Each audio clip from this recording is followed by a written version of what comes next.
Greetings. Welcome to Kirkman Towers, where we are unboxing another really nice box set. There you go, the Trevor Rabin box set. This has been on the, I suppose, the planning stage for quite a while, and certainly on the shelf being put together for quite some time. Full involvement of Trevor Rabin, of course, and what it covers is a lot of Trevor's solo career. Now, as we take the lid off, this is always the exciting part, we get a few things in here. There's nothing like plugging your mate's tool for later on in the year, is there? There you go. For those of you, I'm sure if you're a Rick Wakeman fan, you're also going to be a Trevor Rabin fan and vice versa.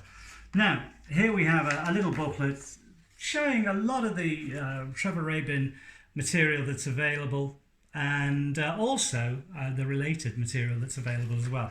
You get that as a freebie, as it were. Now, here's the bit. That's actually been signed by Trevor Rabin, and we published some photos of Trevor in his home signing these particular sheets for the box set. Now, when you look at this here, you look, hang on, there's supposed to be more than 4 discs. There are, and I shall reveal something very shortly. Don't worry, no need to panic. First of all, here's the first album. Now, this is the first album I became aware of Trevor Rabin, of course, in South Africa, where Trevor is from. He'd been in a band since 1972. The band was called Rabin.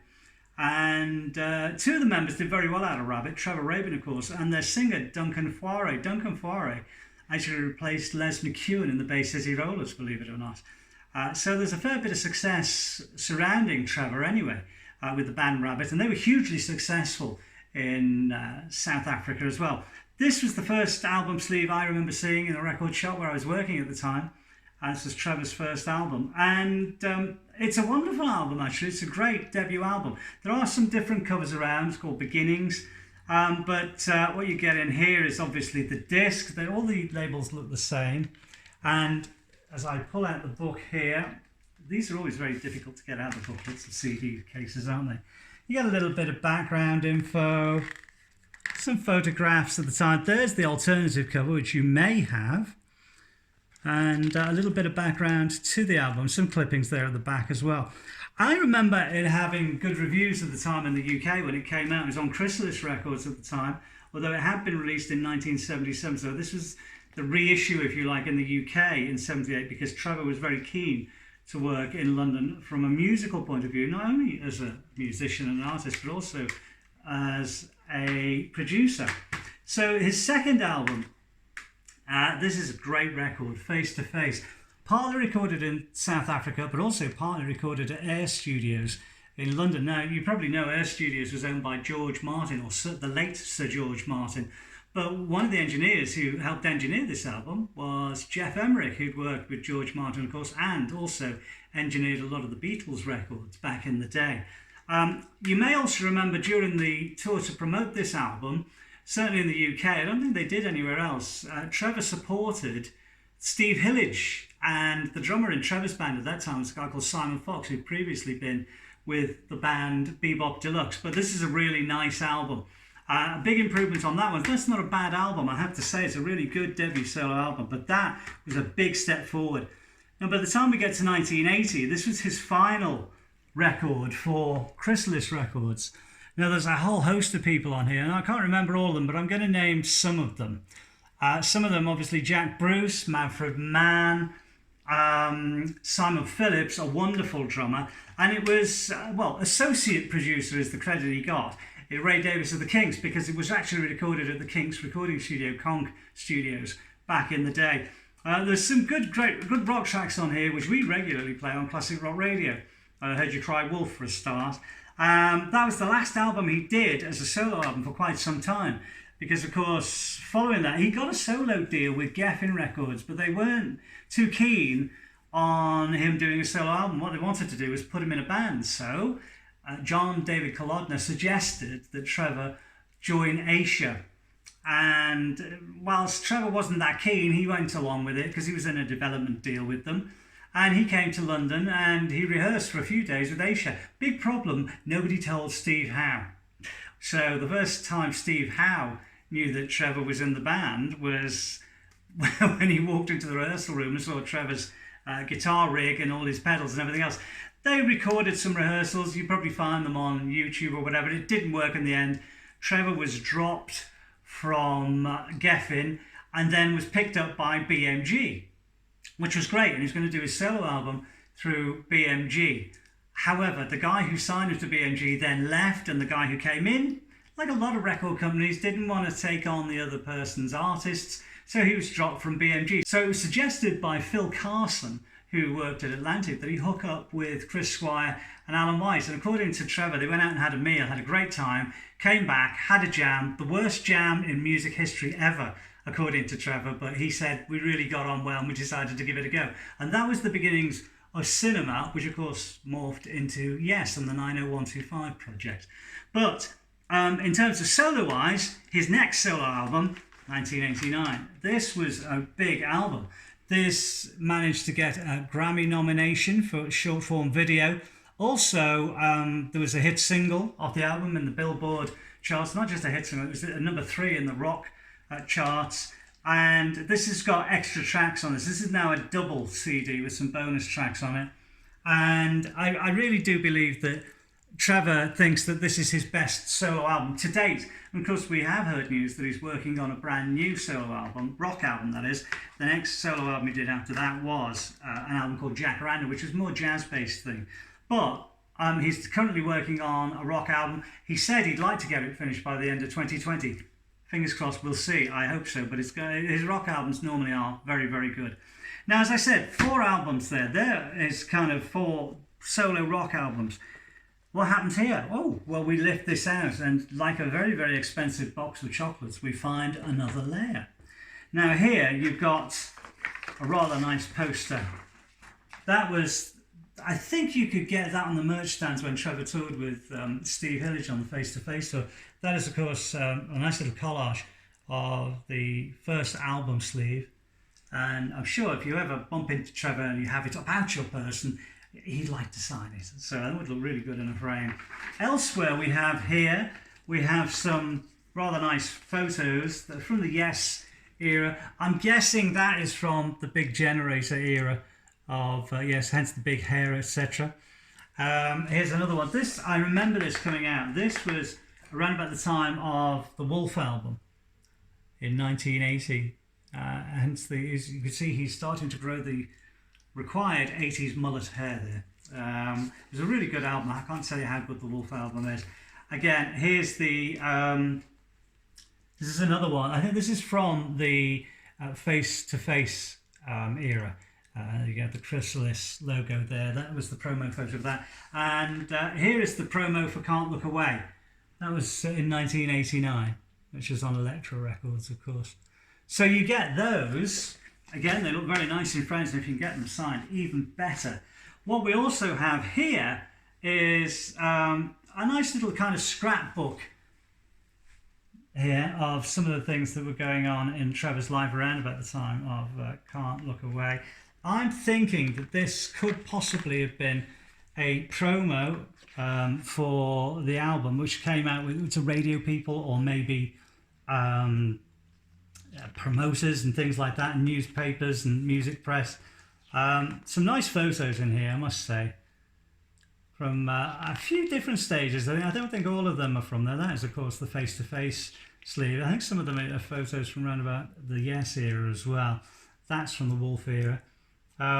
So there you've got a nice little booklet there. Now, what we have here, and this is really nice, very big sign, The Making of Wolf. So what we get here are some photographs of behind the scenes in Conch Studios. And again, there's some wonderful photos there. They look like Polaroids. Judging from the quality of the photos, they look like Polaroids, which of course were very, very fashionable at the time. A lot of people had Polaroid cameras. The only way you could have instant pictures, not like a mobile digital phone now, or even a digital camera, where you have the photos straight away. But this is the way photos were taken back in those days. Polaroid photos. You just say some great photos here, all taken during the sessions for the Wolf album at Conch Studios in 1980. And as I said, there's a whole selection there. Very of its time, of course, and lovely to have these things out there as well, I must say, because there you go, that's Chris Thompson who is the lead singer, or was the lead singer at the time, of Manfred Mann's Earth Band. But there's an awful lot of great stuff there. It takes me back, because I was working in studios at that time. There's Simon Phillips' drum kit, which the old joke goes, gosh, you've got a big one, haven't you? And he did. Great drummer, though, and believe me, every one of those drums gets utilised. He's a fabulous drummer, and still highly regarded on many, many sessions, plus his own recordings as well today. But he played on the Wolf album in 1980 with Trevor Rabin. Okay, as I said, rather like an expensive box of chocolates. Here we have another layer.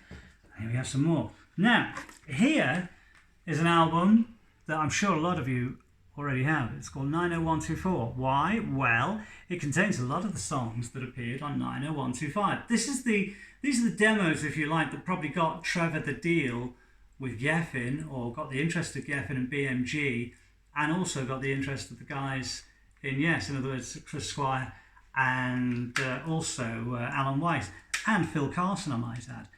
For the cinema project. Also on here is a song that appeared on the Talk album called Wars, which was co-written with former Supertramp singer, guitarist, keyboardist Roger Hodgson. Now, he sings on this version as well, but there's a lot of people talk about, oh, Roger was going to be the new singer in Yes when John was off doing Anderson, Bruford, Wakeman Howe.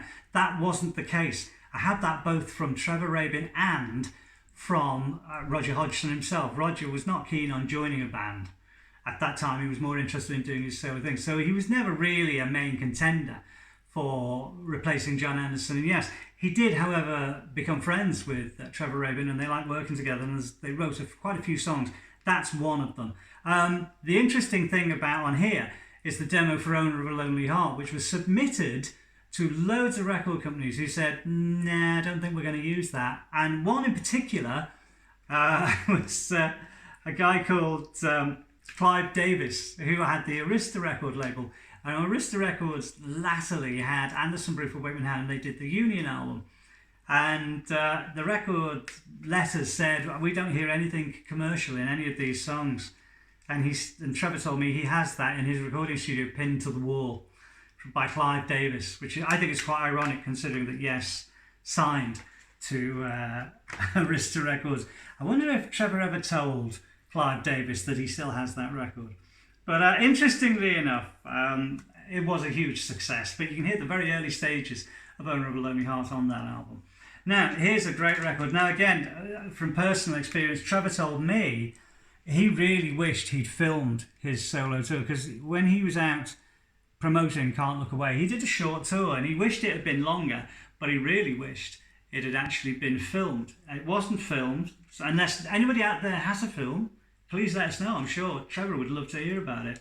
But it was recorded from the desk, and this is an expanded edition of an album that's already been out. It's live in Boston. I have to say, live is very, very good. There's a few Yes songs in there, but there's a lot of stuff from Trevor's solo career. And I must say, I'd love to see Trevor going out live again as a solo artist. I mean, we've been lucky enough the last few years to see him alongside John Anderson and Rick Wakeman in Yes, featuring Anderson, Rabin, Wakeman. But I think as a solo artist, he really does a great job out there on stage. And of course, he's a fabulous songwriter, a musician anyway, so the shows are always going to be good. Now, here we have the film Jack Frost. Remember this? 1998. Featured Michael Keaton. Also featured in the film Trevor Rabin, who was the guitarist in the Jack Frost band. I'm not going to go into the story. It was a kind of Christmas story. Trevor did the soundtrack for it, and what you get here is the songs that Trevor did and the music that Trevor did for the film. But he actually did appear in the film in the Jack Frost band. It's basically a ghost story. And it's quite entertaining, I have to say. Now, the final disc in here is another one, Lost Film Soundtracks Volume 2. And as we open it, these are very new CDs, as you can tell. All these CDs, incidentally, do actually come shrink-wrapped and covered in cellophane. However, for making it easier for me to show you, I took all the cellophane off. Now, this box set is available to order now, and it's shipping now, and you'll see the address running along the bottom of the screen. It's really well worth having, and it boxes up a really nice period of Trevor's career, which is still continuing, of course. And I'm hoping that Trevor's going to be adding to it maybe in the next 6 to 12 months with a brand new studio rock album. I do hope so. Of course, he's still making film soundtracks, which he is very, very popular with the film companies. He's made quite a few to date, and he's still doing that now. He gets a great deal of, I suppose, artistic pleasure out of making these films, and it's a very, very strict, I suppose, format, and if you like, a very demanding part of his career, because he has to make the music fit the film, etc., etc. So I'm sure it's something he loves to do, and he's been very, very popular at and very successful at. But that's the box set.